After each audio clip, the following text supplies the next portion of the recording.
Hi, folks. Welcome to the Weekend Investing Daily Bite of Wednesday, 19th of November, a decent day after the expiry yesterday. Markets finally, decisively closing above 26,000. At least that's what it looks like right now. So we are now a stone's throw from an all-time high weekly close at least. And on a daily close also, we are not so far. We'll see that in the charts. I think what's playing in our favor right now is that some sectors are really doing well. PSU banking sector is one, and surprise, surprise, the IT sector is zooming up very, very smartly. Um, Nobody was expecting that IT services play will become an anti AI play. So as AI stocks are coming off, it seems money is rotating into IT services sector, and that has started to go up and is about to break out, as you will see on the charts. Again, more rumors that India-US tariff deal is about to close. President Putin also is trying to woo India by giving us, higher technology of defense arms. He comes here, I think, in a couple of weeks. So it seems that India's policy to stay neutral and to woo both sides of the uh, table, I think, is working well, and India seems to be in a decent place right now. Let's go ahead and see some charts. Before that, please read the disclaimer fully. You really need to, I'm not just saying it for the sake of it, but you really need to understand the disclaimer. And if you have find any conflict, you should not be watching this video. Do subscribe to our channel as well. About 48% people are still not subscribed. I would request them to subscribe and give us more motivation. Let's see where the charts are pointing out. So you can see Nifty plus 0.55% today.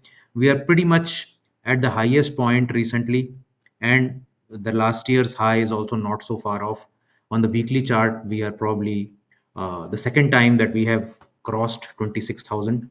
And on a daily chart like this one, you can see that in the last 1 month, there has been almost 7 or 8 attempts at 26,000 and not yet crossed. And today is probably the ninth attempt that we are crossing. And perhaps once it is crossed, I think the next thousand will come very, very quickly. That is certainly possible. Uh, Nifty Junior, however, was completely, you know, non-committal to the up move, 0.01% negative on Nifty Junior. So the pull is only in the large cap space, but not in the broader part of the market. Mid caps up 0.32% at 22,400. Small caps also not participating at minus 0.42%. In fact, the small cap move looks very flaggy, and it could easily go and try and test these two bottoms. That's a bit of a bummer in terms of the shift of market dynamics towards the larger caps right now. Bank Nifty, however, is zooming and largely on the back of PSU banks. So Bank Nifty is at a new all-time high, 59,216.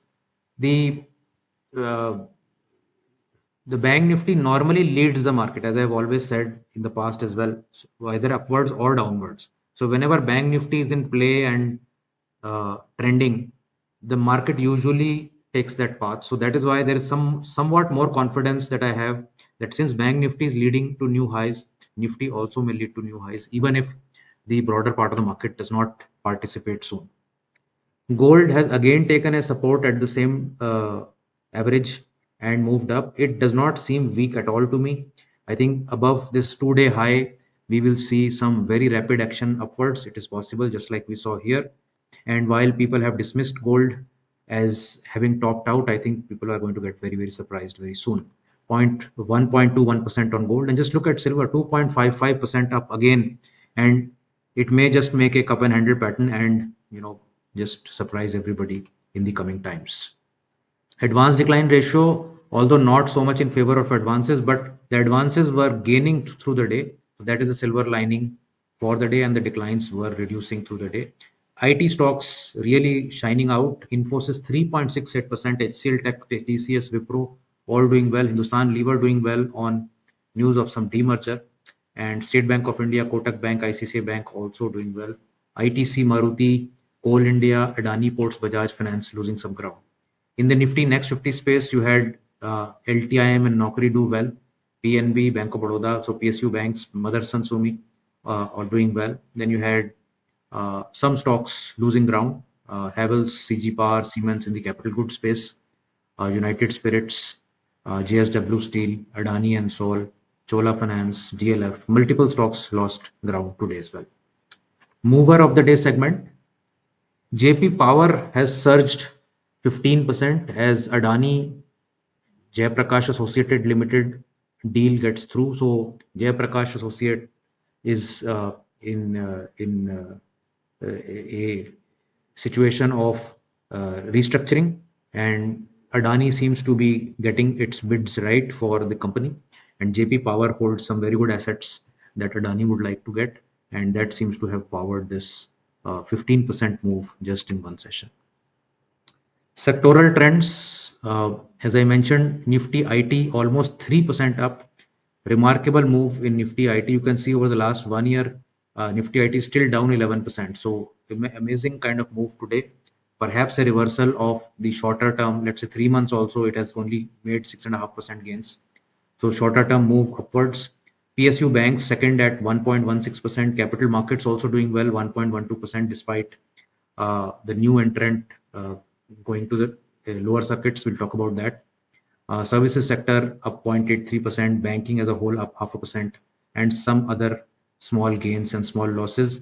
The biggest loss also at 0.38%, so no major loss as such for the day in any sector.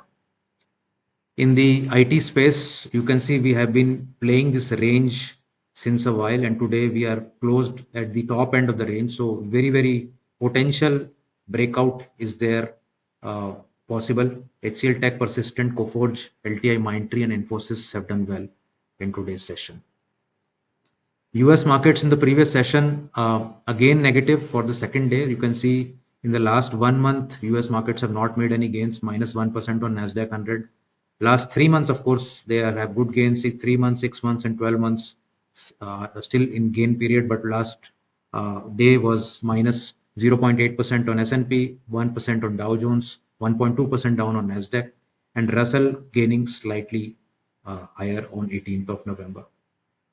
Home Depot smashed 6% down. Just look at the chart going from $430 to $336. So always have a plan of exiting. In any structured strategy, you will not just keep waiting and hoping. Amazon down 4.43%. So some very big heavyweights. AMD again down 4%. Nvidia 2.8%. 2.8% Nvidia is like amazing amount of losses on 5 trillion. So you can do the math. 3% on 5 trillion, that's a huge number. Microsoft also down 2.7%. Some of these stocks could be part of the weekend investing US stock strategy. This is the disclaimer. These are not recommendations to buy or sell. Tweet of the day segment. So very interesting tweet from Charlie Bilello. This is showing two line charts wherein the orange chart is that of Bitcoin, and the blue chart is that of MSTR, MicroStrategy. So all those who are following this space would know that MicroStrategy is the company owned by Michael Saylor, and he's the torch bearer for Bitcoins. And essentially what he's doing is that this company is a holding company of Bitcoin, and he has raised enormous equity and debt to fund this purchase of Bitcoin. And at every level, he has been buying, and his average price is somewhere near $76,000 now over the last 5 years. So there's hardly any gain actually. But nevertheless, just 1 year back, the market cap of this company was $106 billion, whereas the Bitcoin that it held was 31 billion. So the company was getting valued at 3.4 times what it is holding. So typically you have a holding company discount, but here there is a 3.4x holding company premium. And just 1 year later, while the Bitcoin NAV has gone up almost twice from 30 billion to 60 billion dollars, the market cap is at 60 billion, 59 billion. So the premium has come down from 3.4 to 0.99, even when Bitcoin has doubled during that period. So somebody who bought it 1 year back has really been shortchanged. I mean, their value has gone half, whereas if they had invested purely in Bitcoin, their value could have doubled. So this is really a situation of how essentially when you're buying something, there needs to be, you need to know what you're owning and why. So if somebody was buying here 1 year back, then they should have known that we are buying at 3.4 times premium and we are expecting 6 times premium perhaps.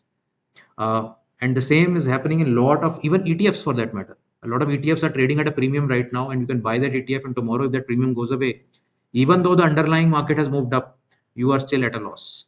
So it should be very clear why you're buying and what you're owning, and how and when are you going to exit. What are those conditions that are going to prompt you to exit, and that could either be following the price or clearly defined rules around your trade. So this is very, very important not to get sucked into situations where you have absolutely no idea how and when and what will make you exit. The second tweet is about the new listing. So very interesting game has been played here on the Grow stock. So Grow, as you very well know, listed very well on the first day, and it closed near the highs of the day.